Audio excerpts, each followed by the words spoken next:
You watched Brother Bear as a kid, and you walked out of the theater feeling like you had just seen something beautiful. A story about love, family, and forgiveness. Yeah, me too. But what if I told you that underneath all of that, there is a much darker layer than any child was ever able to see? A layer that adults probably noticed but chose to ignore. A theory that, once you understand it, completely changes the way you see this movie. Today, we are going deep, really deep, and I promise you, you will never watch Brother Bear the same way again. Stay until the end because the heaviest part is still coming. First things first, let's go over the story of the movie for anyone who hasn't seen it in a while. Brother Bear is a Disney movie released in 2003. The story takes place in a very ancient time, somewhere in the cold north of North America, during a period when mammoths still roamed the earth. We follow three brothers, Kenai, Denahi, and Sitka. Kenai is the youngest of the three, impulsive, immature, always getting into trouble. Sitka is the oldest, calm, protective, the kind of older brother who fixes problems before they become disasters. And Denahi is the middle one, funny, loves to tease Kenai, but deep down just as full of love for his family. At the beginning of the movie, Kenai receives his totem, which is basically a spiritual amulet that represents what each person needs to develop in life. Every totem has a different animal. Sitka has the eagle of guidance, Denahi has the wolf of wisdom, and Kenai gets the bear, which represents love. Kenai hates his totem. He wanted something more impressive. The bear to him is weak and boring. He ignores the meaning and moves on. Then, a sequence of events happens that changes everything. A bear steals Kenai's basket of fish. He chases after it along with his brothers. The situation escalates, the bear attacks, and Sitka, to save Kenai and Denahi, deliberately triggers a glacial landslide to separate the bear from his brothers. The bear survives. Sitka falls with the ice and dies. It is a pure act of sacrifice. Sitka dies, and his spirit transforms into an eagle, joining the great ancestral spirits of their people. Kenai, consumed by hatred and grief, decides to hunt down the bear and kills her as revenge. And that is when Sitka's spirit acts. Disappointed in his brother, he transforms Kenai into a bear as punishment, as a lesson. Kenai needs to see the world through the eyes of a bear to understand what he has done wrong. Tanana, the tribe's shaman, finds Kenai shortly after the transformation and guides him. To become human again, he must travel to the mountain where the lights touch the earth and find Sitka's spirit. But only after he has made things right. Kenai, now a bear, meets a cub named Koda, a loud, talkative little bear trying to find his missing mother.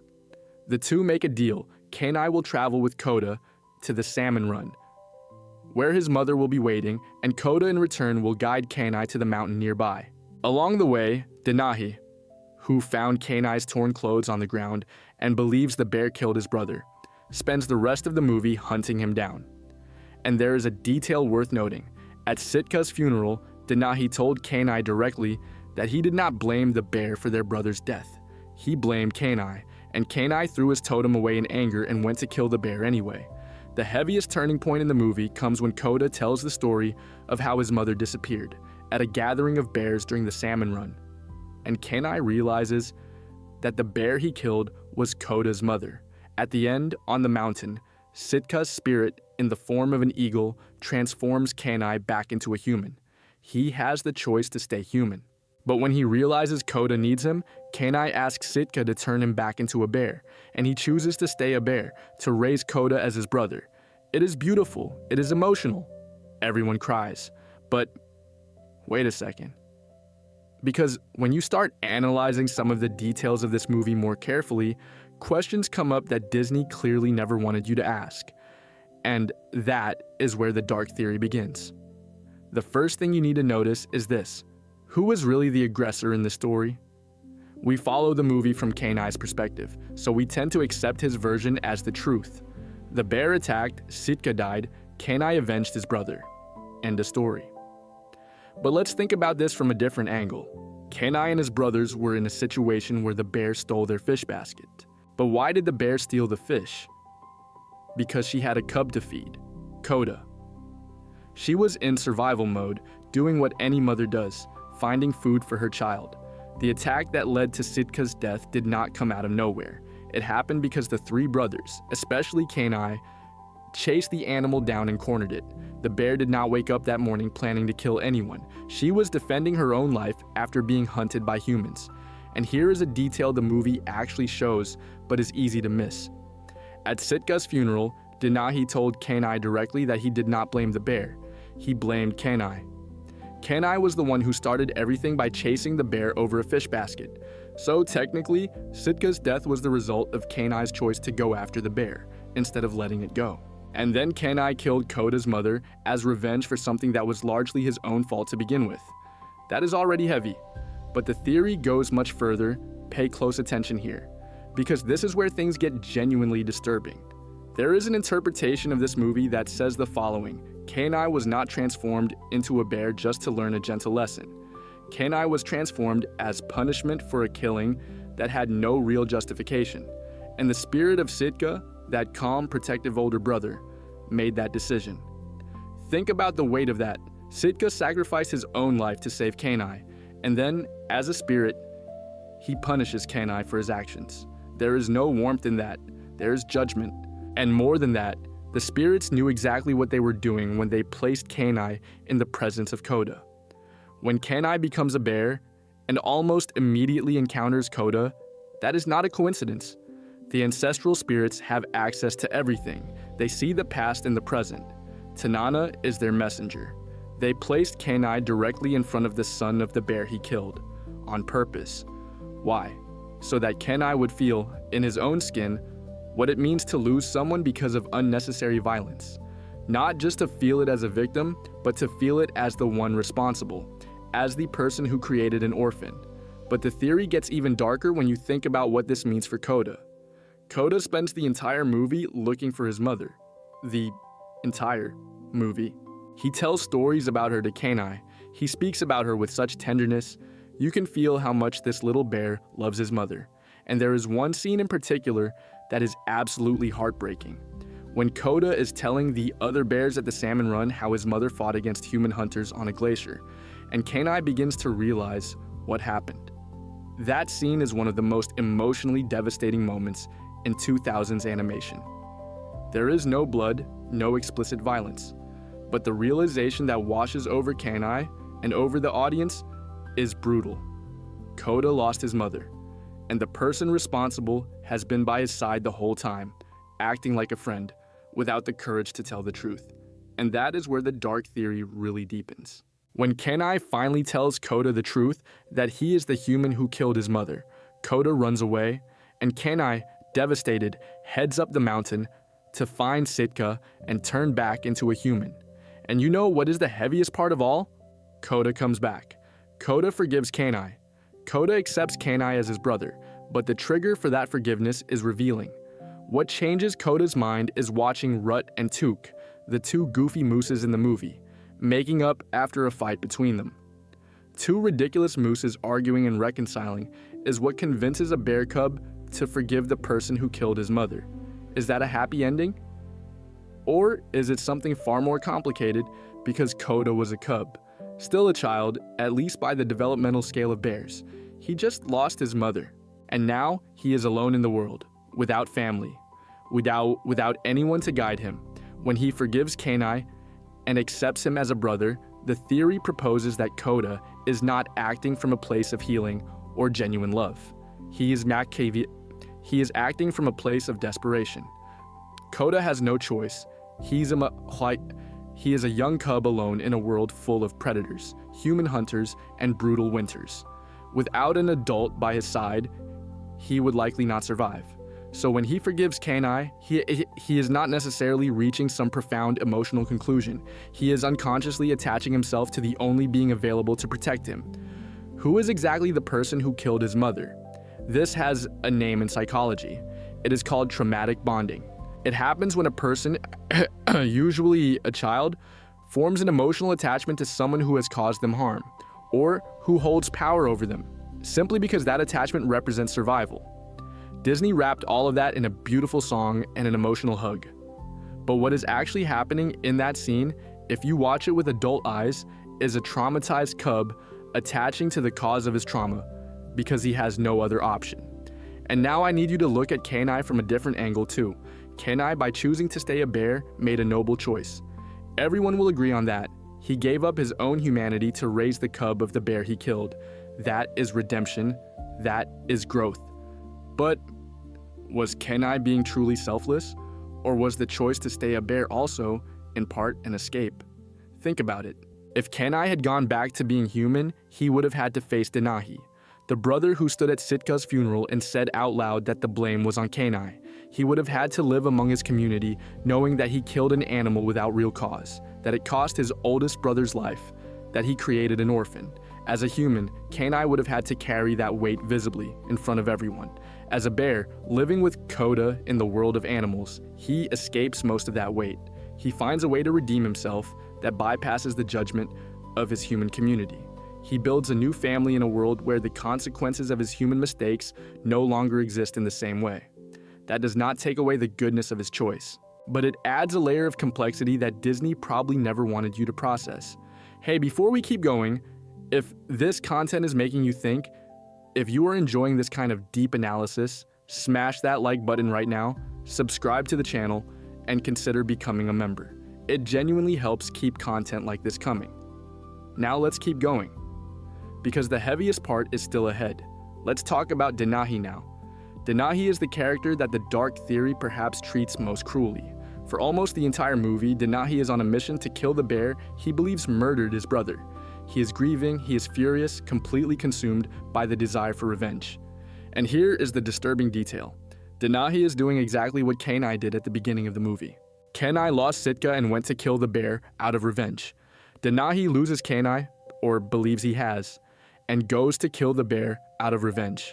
The same story, the same destructive choice. And the spirits allowed it. Sitka himself, who had the Eagle of Guidance totem, who in life was the family's anchor, refuses as a spirit to guide Denahi. Sitka knew Kenai was in bear form. He could see everything, and he still let his middle brother spend weeks hunting his youngest brother without knowing it. Why? One interpretation says that spirits do not interfere in the choices of the living beyond what is necessary for the lesson. But there is a darker interpretation. What if the spirits simply did not care about Denahi's suffering in the same way? That raises an enormous question about the nature of the spirits in this universe.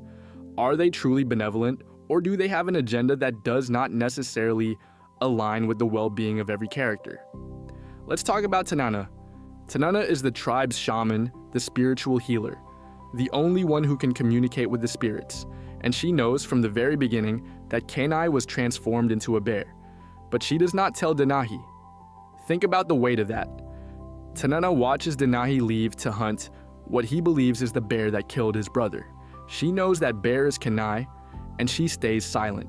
The movie's justification is that she cannot communicate with Kenai in bear form because she does not speak bear. But she can speak to humans just fine.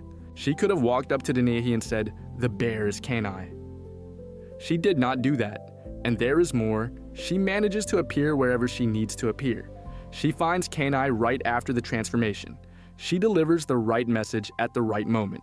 She has far more control over her appearances than the movie makes clear. The theory says Tanana knew that Denahi needed to reach Kenai at exactly the right moment, still believing he was going to kill a bear so that the revelation would have its maximum emotional impact.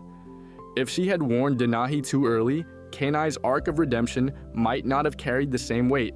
In other words, Tanana, and the spirits, by extension, manipulated the situation to maximize the impact of Kenai's journey, even if that cost Denahi weeks of unnecessary suffering. That is disturbing on a different level, because it means the spirits in this universe use people as pieces in a larger game, and they call it spirituality and teaching.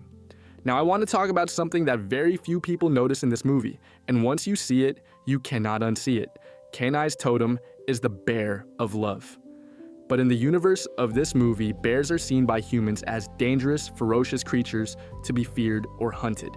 Kenai himself despised bears. They compete for food, they invade human territory. His people do not treat bears with reverence, they fear them. So when the spirits give Kenai the bear totem, they are doing something deeper than it appears. They are saying, the love you need to learn is not the easy kind. It is not about loving what is simple to love.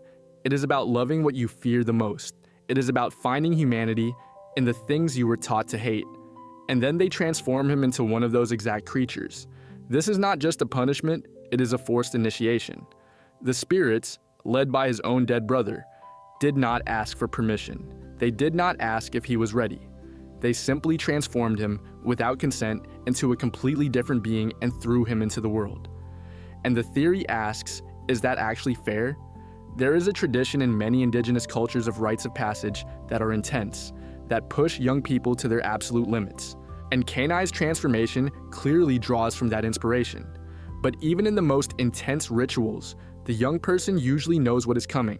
They choose to participate.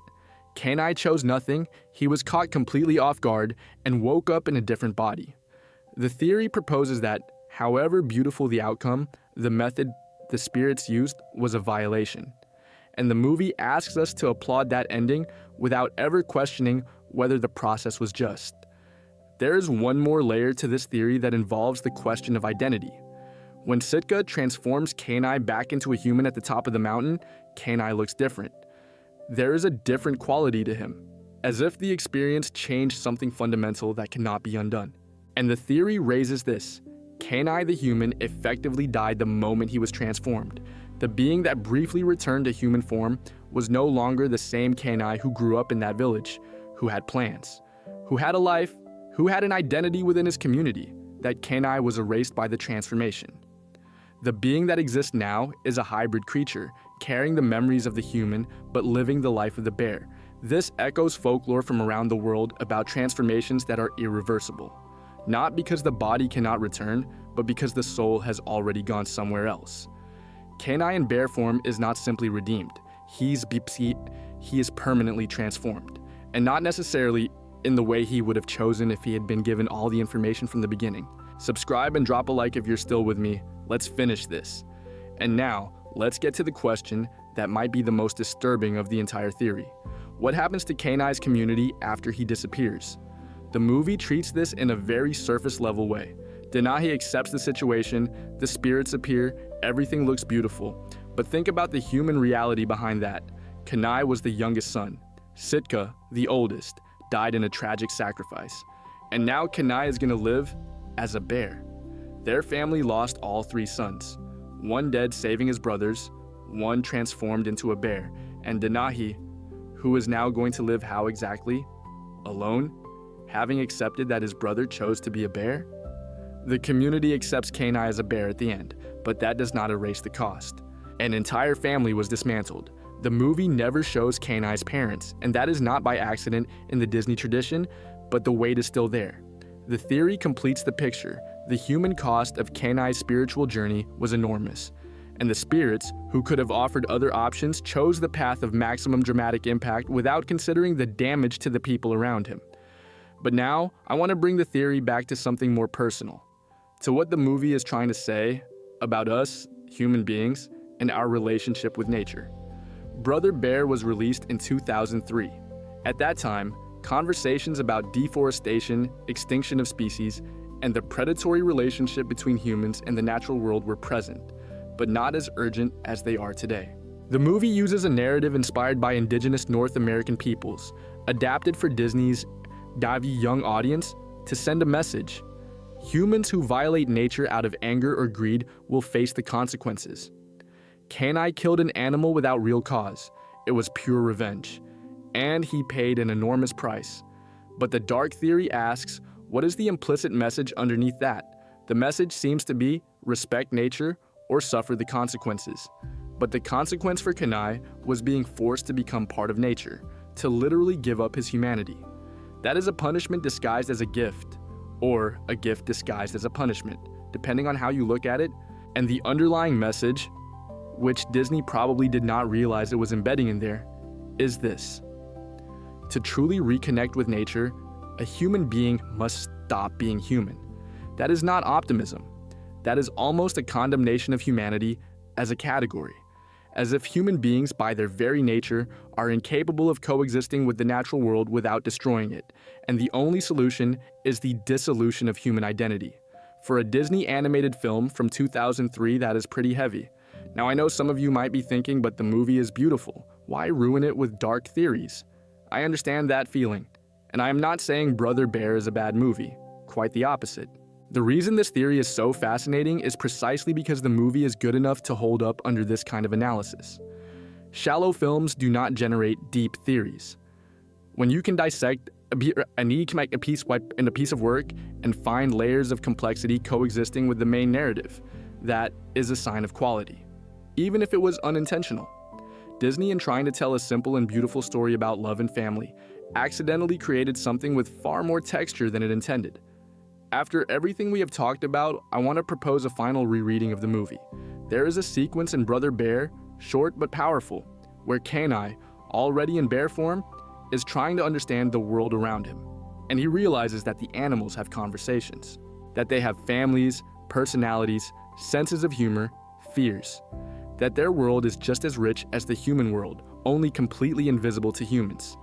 And there is one specific moment in that sequence. Kenai and Koda are standing in front of a cave painting showing a human fighting a bear, and Koda looks at the painting and says, "Those monsters are scary," referring to the humans. That scene is devastating in its simplicity. Kenai spent his entire life thinking bears were the monsters. And now, a bear is pointing at humans and saying the exact same thing. The theory completes that idea like this. If that is true inside the universe of this movie, then every time a human hunts an animal, they are not just taking a life. They are destroying a consciousness, a family, a story. Koda's mother was not just a bear, she was a mother, with a son who loved her, with routines, with memories, with a place in that world. And Kenai killed her like she was a thing. The movie, at its core, is not about bears. It is about how human beings learned not to see life in other creatures, and about what happens when someone is forced to see what was always there. So after all of this, let me give you the final complete rereading. Kenai is not a hero who learned a lesson and was rewarded. Kenai is a victim of his own choices who was subjected to a forced transformation by his own dead brother, lost his human identity, formed a bond with the child of someone he killed, and found peace in a world that was never his. That is redemption. Yes, but it is a redemption that cost everything. Koda is not a happy ending character. Koda is a survivor, a traumatized cub who lost his mother and built a new family with the only being available, who also happens to be the one responsible for the greatest loss of his life. Denahi is the character who comes closest to being a pure, innocent casualty. He did not create the problem. He lost two brothers. He spent weeks unknowingly hunting his own little brother, and the movie treats that as a satisfying ending because he accepts everything with love. And the spirits? The spirits are entities operating on their own logic, one that prioritizes learning and transformation above the individual well-being of each character. They are not evil, but they are not simply good either. They are something more complex, more ancient, more cold than the children's narrative suggests. In the end, what the dark theory of Brother Bear does is this. It invites you to watch the movie again, but this time with adult eyes. The child you were loved, the cute little bear, the Phil Collins music, the emotional hug at the end, and all of that still exists. None of it was taken away. But the adult you are now can see the real weight behind every choice in this movie, can feel Koda's pain in a way that child could never put into words, can question the spirits instead of simply admiring them, can understand that the Kenai who chose to stay a bear was also, in some way, running away. And maybe, just maybe, the most honest message Brother Bear has is this: redemption exists, but it is rarely simple, rarely clean, and almost always it costs far more than the hero of the story is willing to admit. If this video made you think, if you are walking away seeing Brother Bear from a completely different angle, leave your like, share it with someone who grew up watching this movie, and subscribe so you do not miss the next ones. There is so much more to explore. See you next time.